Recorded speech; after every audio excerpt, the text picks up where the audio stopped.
Hai guys, so hari ni korang tengok jarang-jarang berlaku Mira pakai tudung warna putih je.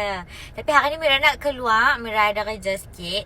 Tapi Mira dah siap. Tapi Mira tak pakai perfume lagi. Macam biasalah. One and only, my favorite perfume adalah Perfume Paradise. And Mira habang dah Mira ada semua collection dia. Hari ni Mira bawa collection Clean and Linen, which is my favorite, orang kata top pick lah sekarang.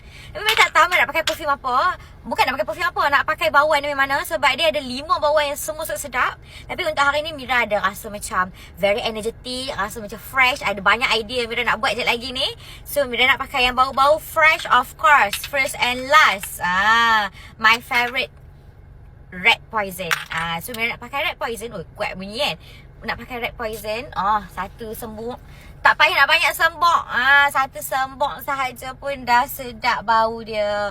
Tapi kali ni Mira nak ajak hampa, Mira nak layering perfume tapi guna Perfume Paradise punya Clean and Linen collection. Mira nak pakai another one, maybe we go for Night Dream. Night Dream ni actually Mira selalu pakai waktu nak tidur.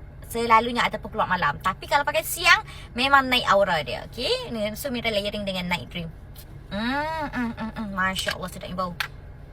See, dia punya bau dia tu, dia bau-bau yang very mystic, very sedap. Hampa tak boleh nak bau. Kalau hampa nak bau, hampa nak try macam yang Mira suka, perfume favorite Mira, hampa boleh dapatkan dekat bag coding. Sebab apa? Sebab Perfume Paradise untuk Clean and Linen ni, dia tak ada lagi lah mana-mana brand yang keluarkan bauan-bauan sangat-sangat soft, bau macam softener, bau macam Dobby, very fresh. Untuk hampa pakai harian memang sangat-sangat sesuai. Lepas tu satu sembok dia boleh tahan up to lebih daripada 8 jam. Okay, kalau korang nak dapatkan perfume macam Mira pakai my favorite perfume, which is Perfume Paradise, boleh dapatkan dekat bag kuning dekat bawah. Okay, sekejap lagi kalau Mira tukar baju, Mira nak pakai perfume lain pun, sekejap lagi Mira tunjuk dekat korang. Okay, bye for now. Bye, love you.